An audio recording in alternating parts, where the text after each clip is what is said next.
दोस्तों सोचो दुनिया के सबसे बड़े डेमोक्रेसी के प्राइम मिनिस्टर का वीडियो उन्हीं के देश में उन्हीं के लोगों को दिखना बंद हो जाए।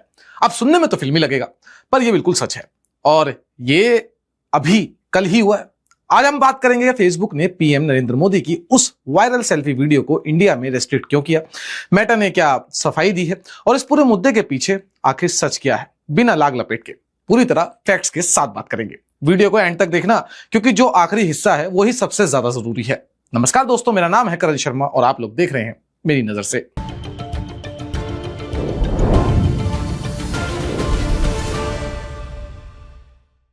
तो चलिए पहले टाइमलाइन समझते हैं। देखिए 23 जुलाई की रात करीब 11:52 पर पीएम मोदी ने अपने सोशल मीडिया पर एक जेनजी स्टाइल सेल्फी वीडियो डाला। फ्रंट कैमरा से खुद को शूट किया जैसे कोई इंस्टाग्राम रील हो। इस वीडियो में पीएम मोदी ने कहा कि पेपर लीक कोई मामूली मुद्दा नहीं है और अगले कैबिनेट मीटिंग में इसके खिलाफ सख्त कदम भी उठाए जाएंगे। अब यह वीडियो तुरंत वायरल हो गया। इंस्टाग्राम पे 24 घंटे के अंदर 300 से ज्यादा मिलियन व्यूज आ गए।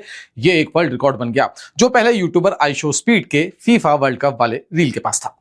पीएम मोदी को इस वीडियो के बाद इंस्टाग्राम पर लगभग 1 मिलियन नए फॉलोअर्स भी मिल गए। और सबसे इंटरेस्टिंग बात, इस वीडियो के रिलीज होने के आधे घंटे के अंदर ही एक्टिविस्ट सोनम वांगचुक ने अपना 26 दिन का अनशन जो उन्होंने रखा हुआ था वो भी तोड़ दिया। 2 दिन बाद एजुकेशन मिनिस्टर धर्मेंद्र प्रधान ने इस्तीफा दे दिया। प्रोटेस्टर्स की मुख्य जो मांग थी वो भी पूरी कर दी गई।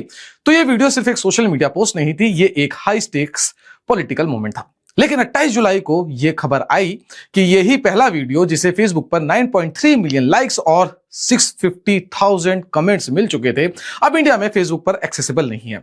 जो भी यूजर इस वीडियो को खोलने की कोशिश करता है उसे एक मैसेज दिखता है, the attached media isn't available in your region due to a legal request. नीचे एक बटन है सी बाय वाला, पर उस पर क्लिक करने से एक खाली स्क्रीन खुलती है और कोई एक्स्ट्रा जानकारी भी नहीं मिलती। अब यही वीडियो इंस्टाग्राम पर जो मेटा का ही एक कह लीजिए आप दूसरी प्रॉपर्टी है, उस पर तो नॉर्मली एक्सेसिबल था और वहां 20 मिलियन से ज्यादा लाइक्स भी आ चुकी हैं। अब तो सवाल यह उठता है कि अगर लीगल रिक्वेस्ट इंडिया वाइड थी तो इंस्टाग्राम पर क्यों नहीं लागू हुई भाई।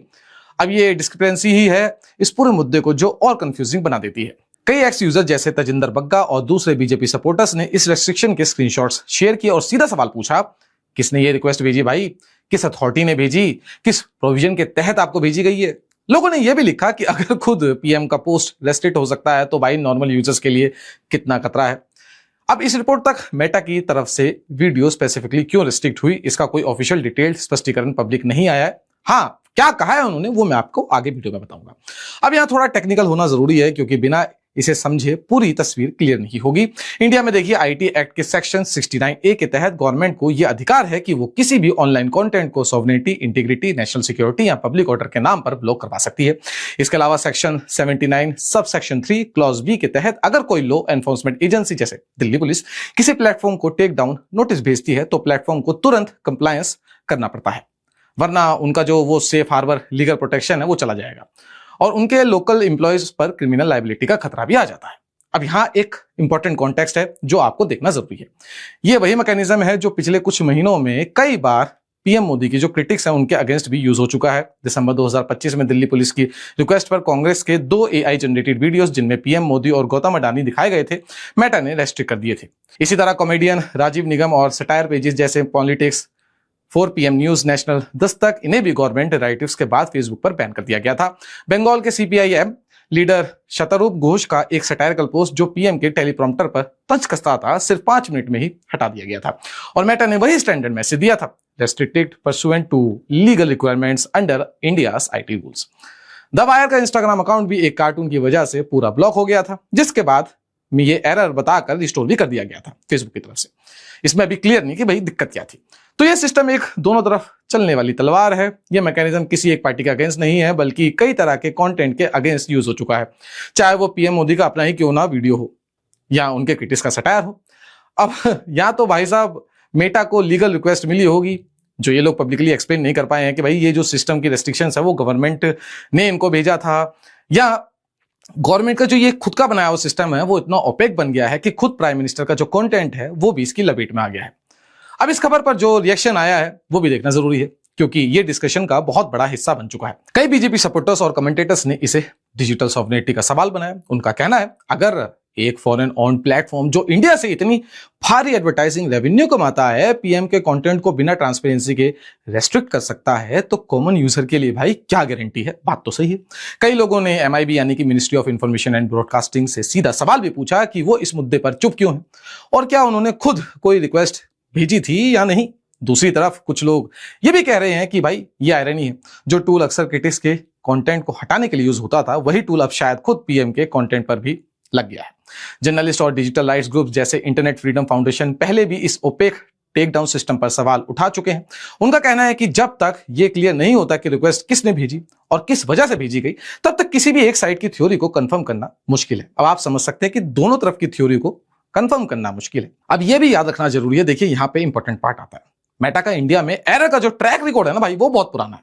2021 में जब #रिजाइन मोदी फेसबुक पर टेम्पररी हाइड हो गया था, फेसबुक ने कहा था कि भाई ये तो मिस्टेक थी और गवर्नमेंट ने मतलब इसमें कोई रोल प्ले नहीं किया है, और उससे मतलब जो ये हैशटैग चलाया गया उसे जल्दी रिस्टोर भी कर दिया गया। तो मेटा के सिस्टम्स में ऑटोमेटेड एरर्स होना कोई नई बात नहीं है। अब मैं आपको ये क्यों समझा रहा हूं, आपको वीडियो में आगे समझ में आ जाएगा। फिलहाल देखिए, अभी तक जो है फेसबुक ने एक स्टेटमेंट जारी कर दिया है, हालांकि उसमें एक्सप्लेनेशन उन्होंने कोई नहीं दिया है और एरर ही बता दिया है उसको। और जैसे इन्होंने एरर बताया, जैसे पहले एरर आ रहा था, इस चीज को बाद में एरर बताकर जो वीडियो है पीएम मोदी का वो भी रिस्टोर कर दिया गया। अब ऐसे में जो स्टेटस है वो मैंने आपको बता दिया कि क्या है।